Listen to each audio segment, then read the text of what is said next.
Is it possible for a Zen master to be wrong about something? Well, yeah. Where them kicks at? Where them hands?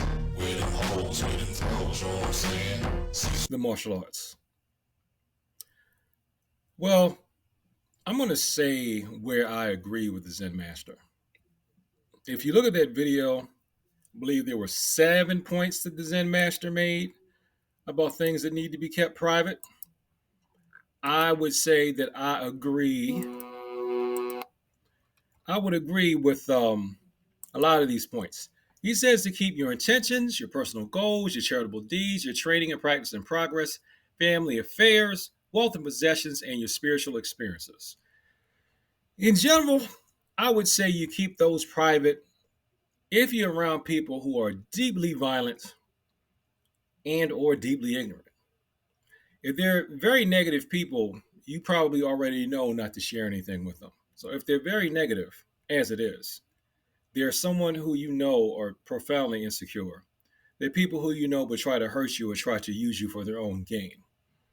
Then don't share anything with them as much as you can. Just minimize contact to minimize conflict and stay away from them if you can. But the main thing I wanted to talk about is this idea of number four, keeping your martial arts training and practice hidden, period. 4. Your training and practice. Whether it is in meditation, martial arts, or any other discipline, keep your training and practice private. Constantly seeking approval or boasting about your progress can distract you from the true purpose of your practice, which is self-improvement. The reason why that's not necessarily a good way to go is because if you keep your martial arts training and practice completely hidden all the time, then you can't network. You're not going to meet people who can help you.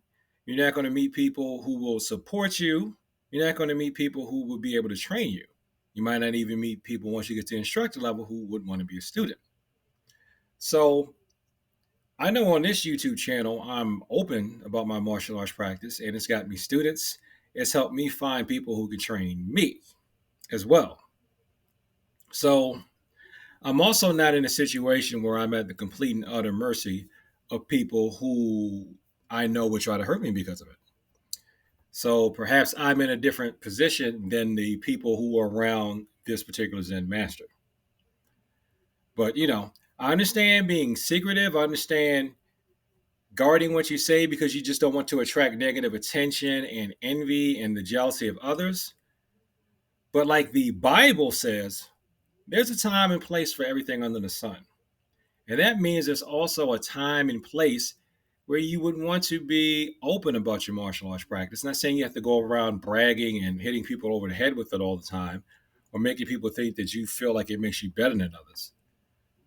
But there are times when if you would talk about it, you might find somebody that can help you. If you would talk about it, you might find somebody who can point you in the direction of a class that you want to take. You might find somebody who wants to train you. You might find somebody that's a like mind, and then you two can network and work together. So, thanks for watching this video. Like, comment, subscribe. Be sure some people like to talk about the martial arts and peace. And you can check out the original video that I'm talking about because, like I said, some of the stuff he says, I could see why he would say that, but being absolutely secretive about your training all the time, forever, that's not a good way to go.